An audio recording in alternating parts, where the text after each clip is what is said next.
I need to tell you this before they find me. Before the sun sets tomorrow, I'll either be dead or something far worse. My name is Dr. Theodore Blackwood, and for 15 years I believed I served God in the holiest place on earth. I was wrong about everything. The promotion came on a Tuesday morning in October. Cardinal Toretti himself delivered the news in his office, those pale hands folded perfectly across ancient mahogany. "Dr. Blackwood," he said, his voice carrying that peculiar accent I could never quite place. "Your dedication to our sacred texts has been noticed.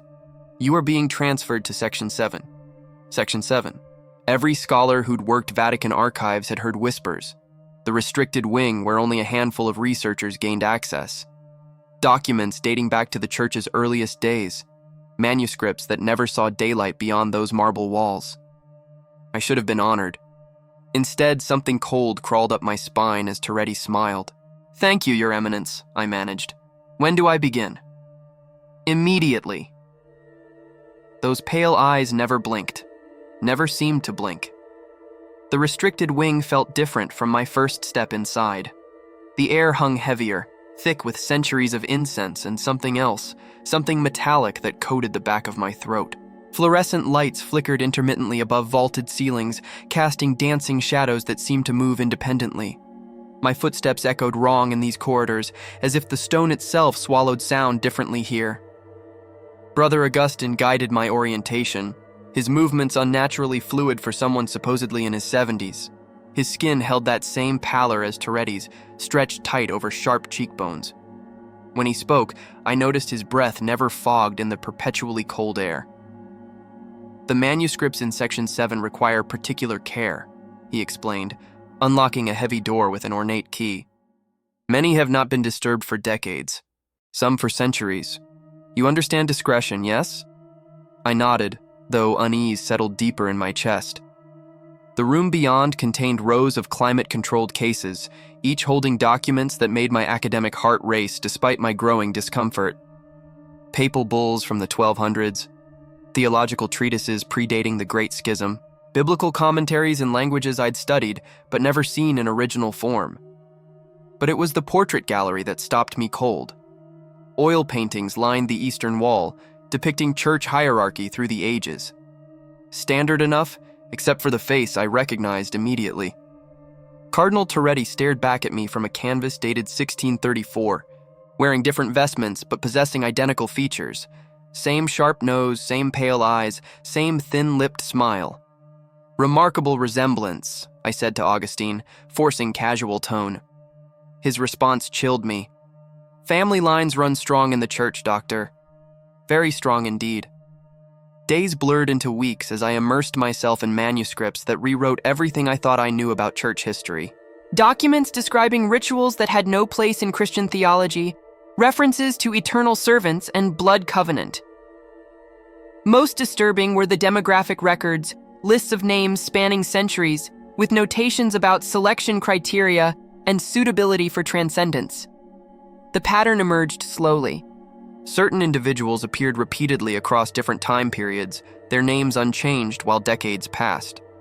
Cardinal Toretti's signature appeared on documents from 1634, 1712, 1829, 1903, and continuing right up to papers I'd seen him sign the previous week. Sleep became elusive. Every shadow in my Vatican apartment seemed to harbor watching eyes. The tap water tasted strange, copper and iron, like old coins left in rain. When I mentioned this to maintenance, they assured me the pipes were regularly cleaned, though their smiles felt rehearsed. Brother Augustine assigned me night shifts, claiming I'd have fewer interruptions for contemplation. The restricted wing transformed after dark. Fluorescent lights dimmed to barely functional levels, replaced by flickering candles that cast writhing shadows. Footsteps echoed from empty corridors. Whispered conversations drifted from rooms I knew contained no one.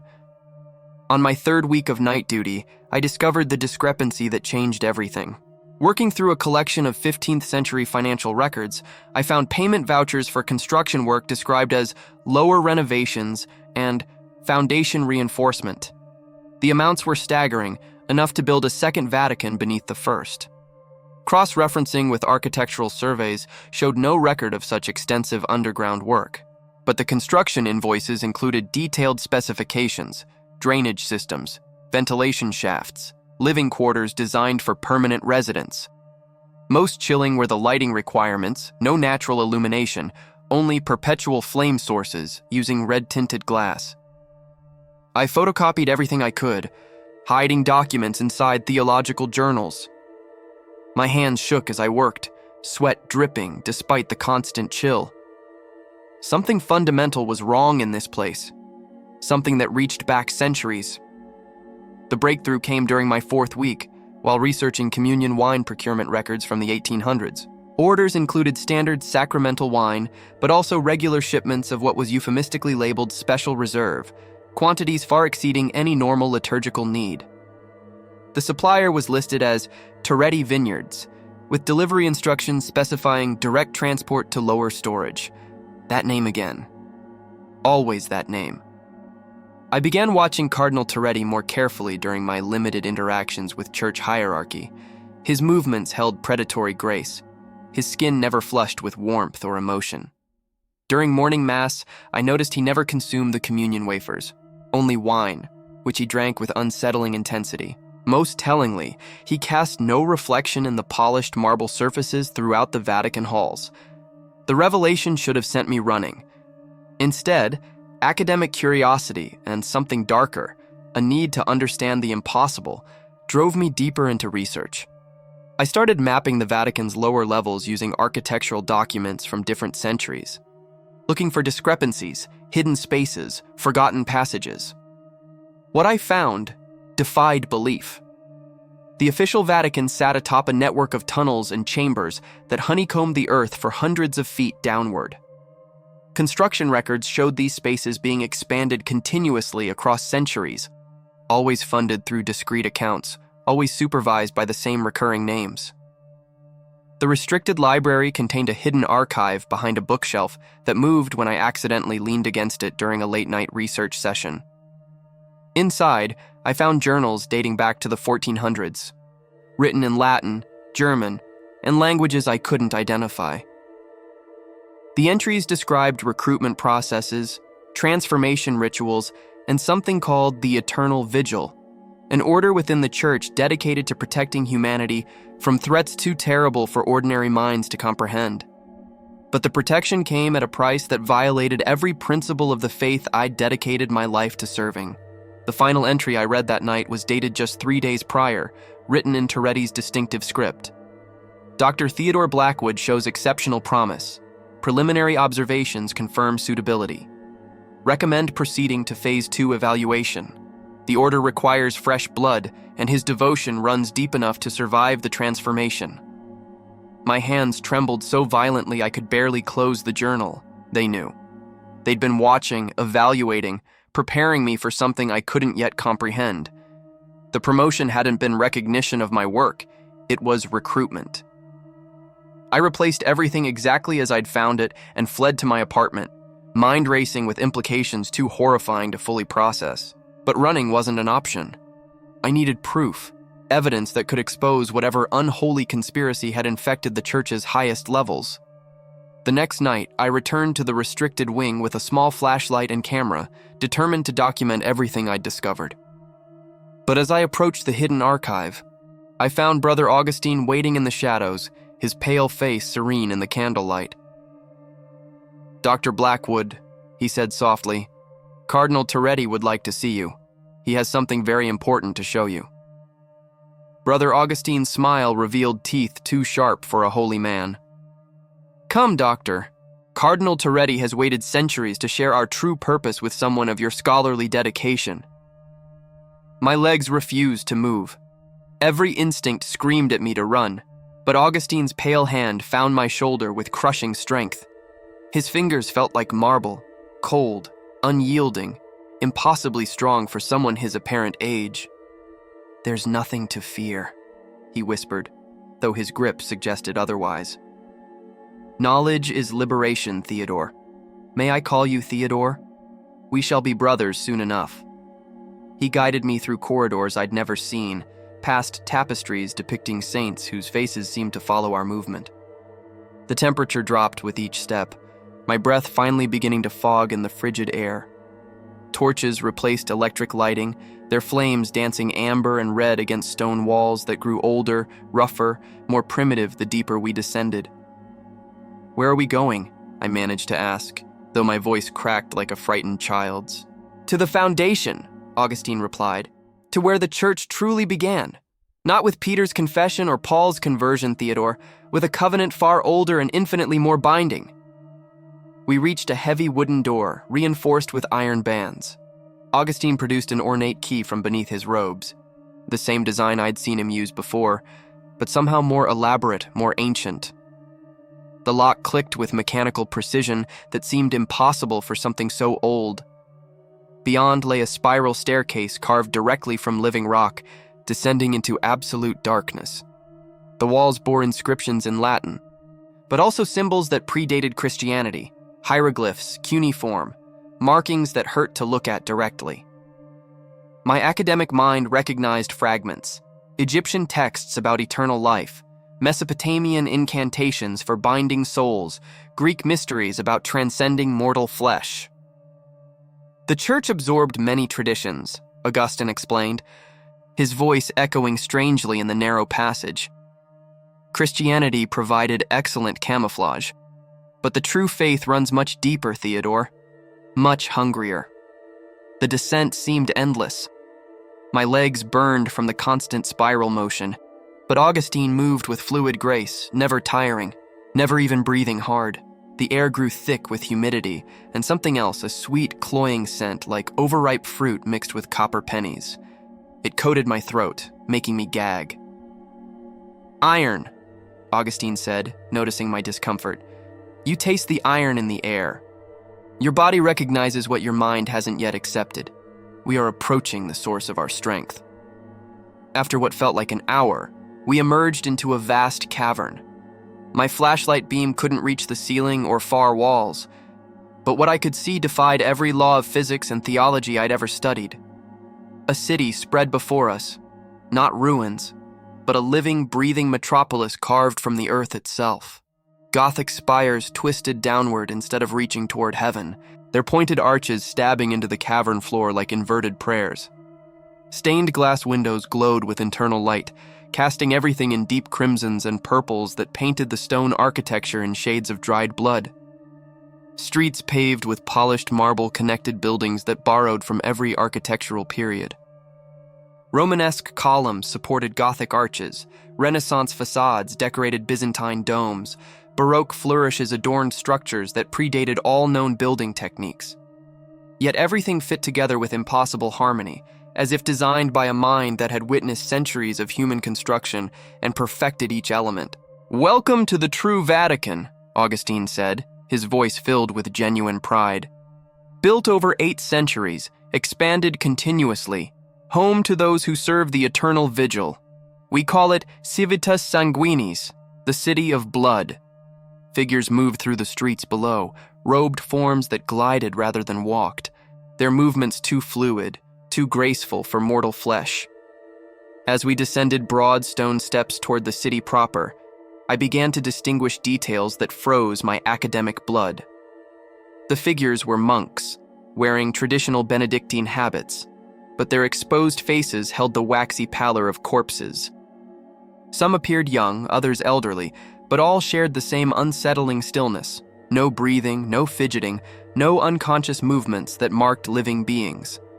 Their eyes reflected torchlight like cats, glowing amber and red in the perpetual twilight. "Brothers of the Eternal Vigil," Augustine explained. "Each chosen for specific talents, specific knowledge. Brother Matthias there, the tall one near the fountain, was recruited in 1147 for his expertise in Arabic translations. Brother Felix, approaching from the East Corridor, joined us in 1203 after mastering Greek theological texts. Brother Dominic has served since 1089, our specialist in canon law." The implications hit me like a physical blow. They're all dead? No, Theodore. They are more alive than any mortal could comprehend. Death is limitation, hunger, aging, disease, the constant decay of flesh. We have transcended those weaknesses. We serve forever, preserving knowledge, protecting humanity from threats too terrible for short-lived minds to address. We passed a great cathedral built in reverse, its spire drilling deep into the earth while its entrance opened to cavern air. Through massive bronze doors, I glimpsed interior spaces that violated every principle of sacred architecture. Pews faced downward toward an altar carved from black stone. Crucifixes hung inverted, their bronze Christ figures twisted in positions of anguish rather than sacrifice. The chapel of eternal night, Augustine noted, where we conduct our most sacred rituals. You will be welcomed there soon. Theodore. Cardinal Toretti is preparing the ceremony even now. My academic training warred with primal terror. This was impossible, a secret city beneath Rome, populated by immortal monks, hidden for centuries from the world above. Yet the evidence surrounded me, solid stone and living proof of something beyond human understanding. How? I whispered. How is this possible? Augustine's laugh echoed off the cavern walls like breaking glass. The same way Christianity conquered Rome, Theodore, through conversion, through offering eternal life to those wise enough to accept it. Your Jesus promised resurrection. We deliver it immediately, without the inconvenience of dying first. We entered a circular plaza where dozens of monks knelt in prayer formation. But their prayers weren't Christian. The Latin words they chanted belonged to older traditions, invocations that made my skin crawl. At the plaza's center stood a fountain, but instead of water, thick red liquid flowed from its carved mouths and wounds. Blood. Fresh, warm, human blood. The fount of renewal, Augustine said casually. Fed by willing donors from the city above, politicians, businessmen, celebrities who've learned to appreciate our protection. They give freely, Theodore. Power recognizes power, even when it doesn't understand the source. I watched in horror as monks approached the fountain, filling silver chalices with crimson liquid and drinking deeply. Their pale faces flushed momentarily with stolen life before returning to corpse-like pallor. Some lingered, savoring the taste with expressions of religious ecstasy. This is madness, I breathed. This is evil. Is it? Augustine turned those glowing eyes on me. We have guided the Church for 8 centuries, Theodore. Through the Crusades, the Reformation, 2 world wars, countless crises that threatened Christian civilization. We are the reason your precious faith survived when Islam conquered the Holy Land, when Luther split the Church, when Napoleon tried to destroy papal authority. He gestured toward the surrounding buildings, their windows glowing with internal light. Every great theological advancement, every successful diplomatic negotiation, every moment when the Church faced extinction and somehow persevered, we were there, Theodore. Immortal minds with centuries of experience, protecting humanity from its own ignorance and self-destruction. We climbed stone steps toward a massive structure that dwarfed even St. Peter's Basilica above. Its architecture defied description. Gothic flying buttresses supported walls covered in hieroglyphic carvings, while Byzantine domes crowned towers built in Romanesque style. Every surface writhed with carved figures that seemed to move in the flickering torchlight. The Great Library, Augustine announced. Repository of knowledge deemed too dangerous for mortal minds. Texts describing plagues that could end civilization, mathematical formulas for splitting atoms centuries before Einstein, alchemical processes that actually work. We preserve it all, Theodore. We decide what humanity is ready to know. Inside, the library stretched impossibly far. Shelves reaching toward ceiling shadows, filled with scrolls, codices, and bound volumes that represented thousands of years of accumulated wisdom. Monks moved silently between the stacks, their pale hands reverently handling documents that could rewrite human history. Knowledge is power, Augustine continued, but power corrupts mortal hearts. Look at what happened when humanity discovered gunpowder or nuclear fission. We ensure dangerous wisdom remains in responsible hands, eternal hands. I recognized some texts as we passed, Plato's Lost Dialogues, complete works of the Library of Alexandria. scientific treatises that wouldn't be rediscovered for centuries. But others bore titles that made my academic soul recoil. Protocols for ending human consciousness, biological weapons of the fourth seal, summoning hierarchies of the outer dark. You're not preserving knowledge, I realized, my voice stronger despite my terror. You're hoarding it, controlling it, playing God with human progress. Augustine's expression hardened. We are gods, Theodore, or close enough to make no difference. Mortals live for decades. We measure time in centuries. Your greatest scholars spend lifetimes mastering single disciplines. We have accumulated expertise across millennia. Who better to guide humanity's development? We emerged onto a balcony overlooking the entire underground city. The scope took my breath away. Easily 10 square miles of carved chambers, connected by streets and tunnels that honeycombed the earth beneath Rome. Thousands of figures moved through the various districts, some in monastic robes, others in elaborate vestments that suggested clerical rank. The Vatican above is merely our public face, Augustine explained. Down here, we conduct the Church's real business.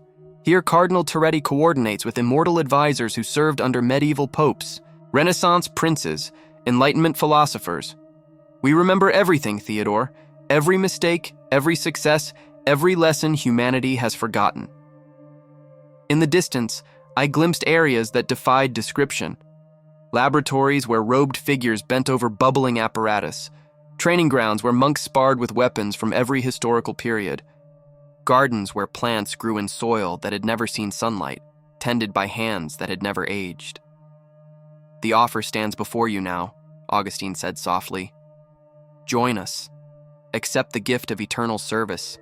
Your expertise in Christian symbolism would be invaluable to our mission. Think of the texts you could read, the mysteries you could solve, the knowledge you could accumulate across centuries of study. The temptation was real. Every academic dream I'd ever harbored lay spread before me. Unlimited access to lost wisdom, time to pursue research without the constraint of human lifespan, answers to questions that had tortured scholars for generations. But the cost? What about free will? I asked. What about letting humanity choose its own path? Augustine's smile revealed those sharp teeth again. Humanity chooses poorly, Theodore. They elect demagogues, wage wars over resources, poison their environment, create weapons that could sterilize their planet. We provide guidance, direction, the wisdom that comes from watching civilizations rise and fall. By feeding on them, I said, gesturing toward the blood fountain below. By treating humans like livestock. By accepting what they freely offer, Augustine corrected. Every drop comes from willing donors who understand the exchange. Their temporary sacrifice ensures their eternal protection. Is that not the very foundation of your Christian faith? Sacrifice for salvation? The theological argument sickened me more than the blood drinking. They had twisted every principle of Christianity into justification for predation, transformed the promise of eternal life into literal vampirism, perverted the concept of spiritual guidance into absolute control. Cardinal Terretti awaits, Augustine announced, leading me toward a towering spire that pierced the cavern ceiling. He will explain our history more completely, offer you the choice that will define your existence for centuries to come. But know this, Theodore, there is no returning to ignorance. You have seen too much. You will join us willingly, or... He left the threat unfinished, but his meaning was clear. The only exit from this underground nightmare led through transformation or death. And as we climbed the spiraling staircase toward whatever horror awaited above, I realized the true magnitude of my situation. I was no longer a scholar who had stumbled upon forbidden knowledge. I was a potential convert to a vampiric order that had manipulated human history for 8 centuries. And Cardinal Terretti was waiting to complete my recruitment into their ranks of the eternally damned. The chamber at the spire's apex was a masterpiece of contradictions. Papal grandeur merged with pagan symbolism, Christian iconography twisted into forms that hurt to perceive directly. Cardinal Terretti stood with his back to us, silhouetted against massive windows of blood-red glass that depicted scenes of transformation rather than salvation. His reflection was absent from the polished marble floor. "Dr. Blackwood," he said without turning. His voice carried the weight of centuries, each syllable precise despite that unplaceable accent. "Please approach. We have much to discuss." Augustine withdrew with a respectful bow, leaving me alone with the creature I'd served unknowingly for months. Toretti finally turned, and I saw his true face clearly for the first time. The features were exactly as they appeared in those Renaissance portraits: sharp cheekbones, pale eyes like winter ice, skin stretched tight over an ageless skull. But now I recognized the predatory intelligence behind that ecclesiastical facade. "You have questions," he said, gesturing toward an ornate chair. "Please sit. Comfort yourself while we explore the magnitude of your situation." I remained standing, my academic training warring with primal fear. "How long has this been going on? This infection of the church?" Toretti's laugh was musical, almost pleasant. "Infection? An interesting choice of words. I prefer to think of it as evolution, Theodore. May I call you Theodore? We shall be colleagues for a very long time." He moved to an ancient desk carved from what looked like a single piece of obsidian. Documents covered its surface. Papal bulls, treasury reports, correspondence in dozens of languages spanning centuries. His pale fingers traced one particular manuscript as he spoke. "The year was 1347, he began. The Black Death was consuming Europe, killing 1/3 of the population. The church was powerless. Prayers went unanswered. Priests died alongside their flocks. Faith crumbled before the reality of meaningless suffering. I was newly ordained then, serving in a monastery outside Florence, watching my brothers waste away while I raged against God's apparent abandonment." His eyes grew distant, remembering pain that transcended centuries. "One night, a stranger appeared at our gates, ancient beyond measure, bearing knowledge that predated Christianity by millennia. He offered salvation, not the empty promise of heavenly reward, but immediate, tangible immortality. The price was accommodation of older hungers." "You made a deal with a vampire," I said, my voice steadier than I felt. "I made a bargain with wisdom itself," Toretti corrected. "The creature, we called him the First, had guided civilization since before recorded history. Egyptian dynasties, Babylonian kingdoms, Greek city-states, the Roman Empire. He moved between cultures, selecting worthy individuals to carry forward accumulated knowledge across the centuries." The cardinal approached me slowly, his movements holding that same fluid grace I'd noticed in all the underground monks. "The First understood something that mortal minds struggle to accept. Human civilization advances through controlled guidance, not random progress. Left to their own devices, humans create gunpowder and use it for war. They split atoms and build weapons of mass destruction. They develop global communications and spread hatred faster than wisdom. So you decided to play puppet masters," I said, "to control human development from the shadows." "To guide it," Toretti insisted. "Consider the alternative, Theodore. Without our influence, Christianity would have died with the Black Death. The Renaissance would never have occurred. We preserved classical texts, funded artists, protected scholars. The scientific revolution, the Enlightenment, even the Industrial Revolution, all carefully shepherded by minds that remembered previous civilizations' mistakes." He gestured toward the windows, their red glass casting everything in the color of dried blood. "We prevented the Holy Land from falling permanently to Islamic conquest. We guided the church through the Reformation instead of letting it splinter completely. We maneuvered papal policy during both world wars to minimize Christian casualties. By feeding on innocent people," I said, my academic objectivity cracking under moral outrage. "By turning faith into a harvesting operation."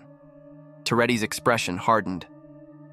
"Every drop of blood we consume comes from willing donors who understand the exchange. Politicians seeking our protection from their enemies. Business leaders wanting access to our accumulated knowledge. Celebrities trading temporary vitality for permanent security. They give freely, Theodore, because they recognize the value of what we offer. And if they refuse..." The cardinal's smile revealed teeth too sharp for any human mouth. "They rarely refuse twice. Power recognizes power, even when it doesn't comprehend the source. Your modern world runs on information, influence, connections, all things we have accumulated across centuries. Those who oppose us tend to find their careers destroyed, their reputations ruined, their secrets exposed at precisely the wrong moments. I thought of political scandals, business failures, celebrity downfalls that had dominated headlines throughout my lifetime. How many had been orchestrated from these underground chambers? How many lives had been destroyed to maintain this vampiric conspiracy? The offer extends to you now, Toretti continued, moving to a cabinet carved with symbols that predated any known writing system. He withdrew a silver chalice filled with liquid too dark for wine. Join us willingly, Theodore. Accept the gift of eternal service. Your expertise in Christian symbolism could unlock mysteries we've struggled with for centuries. The cup's contents moved with viscous consistency that made my stomach clench. Fresh blood, still warm from whatever source had provided it. The sweet metallic scent filled the chamber, triggering primitive revulsion. Think of what you could accomplish, the cardinal pressed. Unlimited time to study every religious text ever written. Access to manuscripts destroyed in the Library of Alexandria. Documents hidden since the Council of Nicaea, scrolls that predate the biblical canon.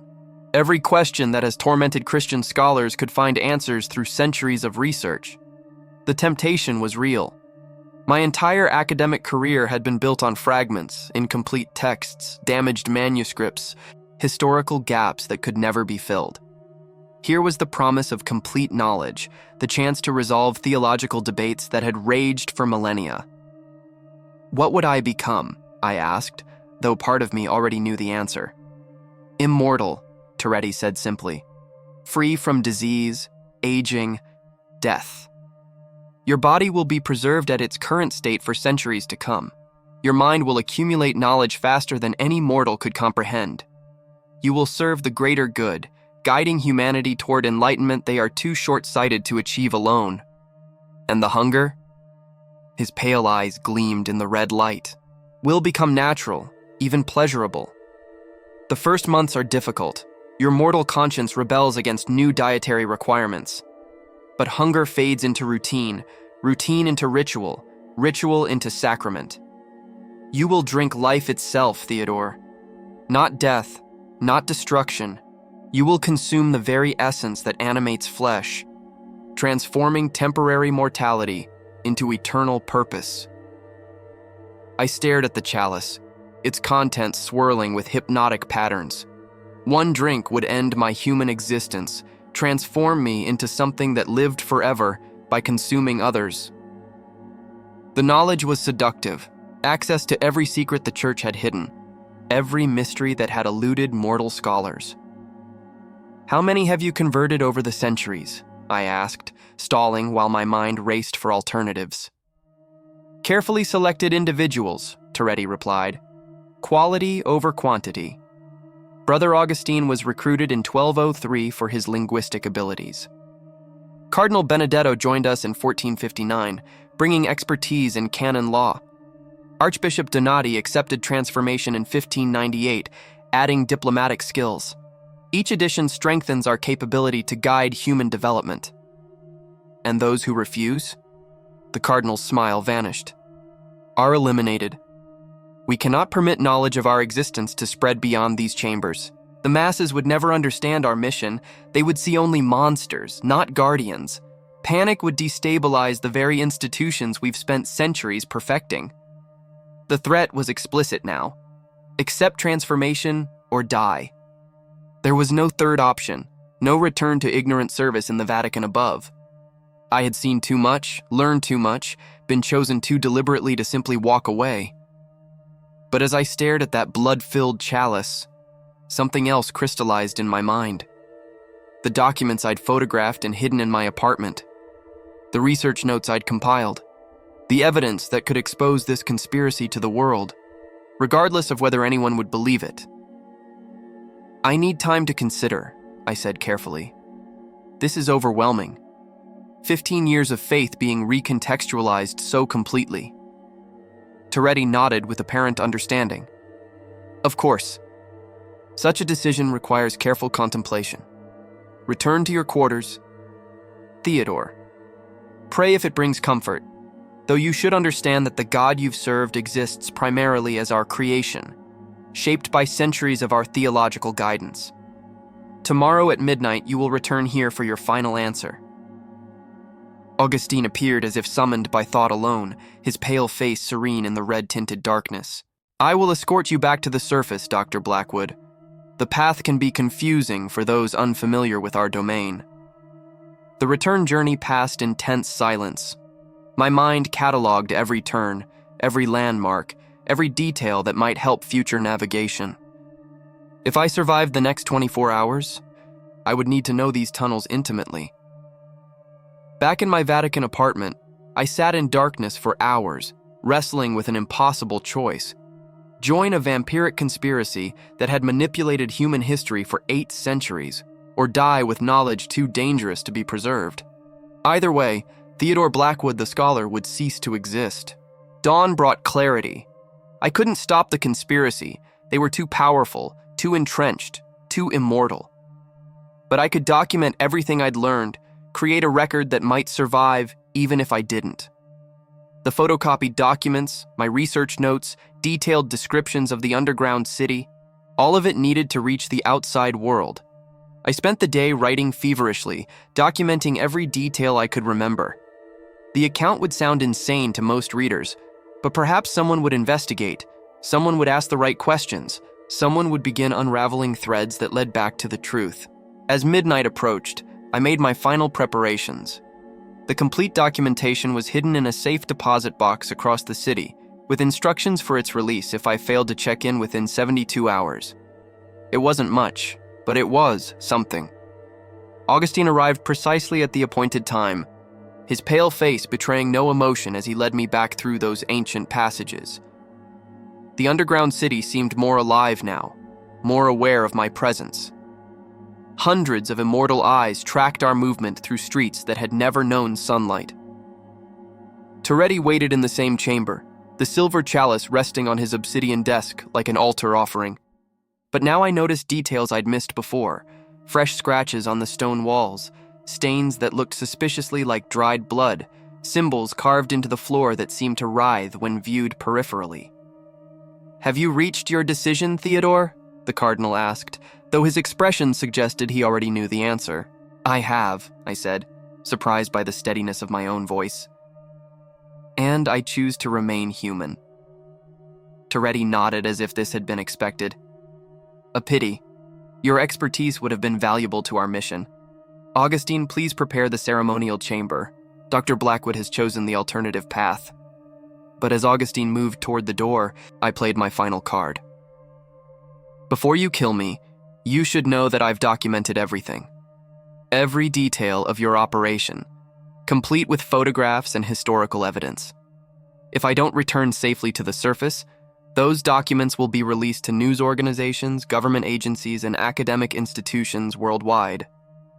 The cardinal paused, his pale eyes studying my face with predatory intensity. "An interesting gambit, Theodore, but ultimately futile.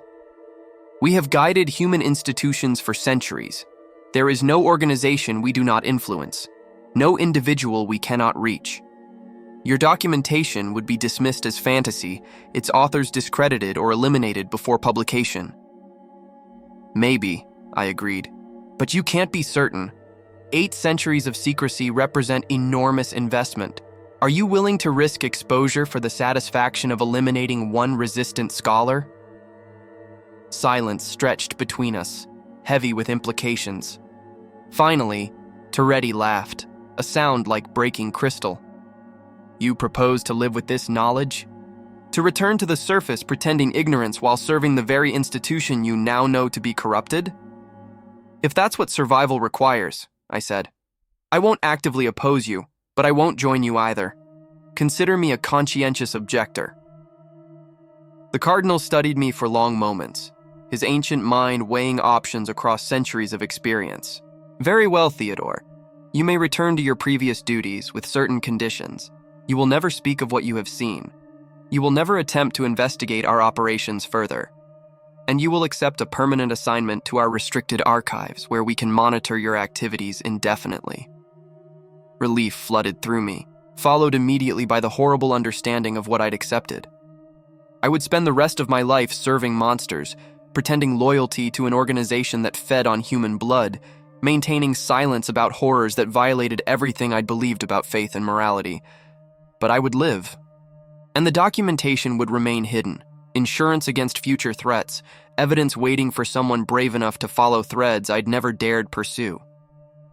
As Augustine escorted me back to the surface for what I knew would be the last time as a free man, I understood the true scope of my situation. I hadn't escaped the conspiracy, I'd simply chosen a different form of imprisonment.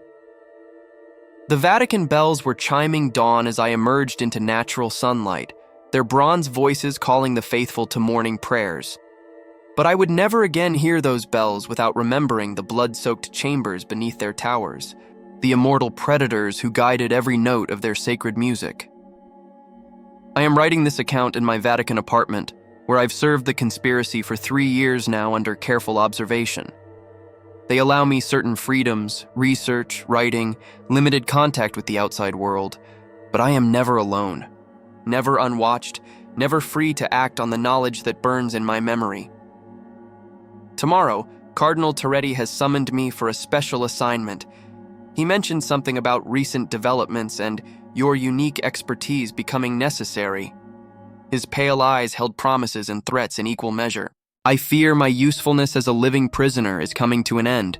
The documentation remains hidden, waiting for someone to find it, someone to ask the right questions, someone to pick up the investigation where I was forced to abandon it. If you are reading this, then my insurance policy worked. The truth survived even if I didn't. What you do with this knowledge is up to you, but remember that they are watching, always watching, and they have had centuries to perfect their methods of silencing inconvenient voices. The Vatican bells are ringing midnight. They're calling me back to the chambers below. I don't think I'm coming back this time.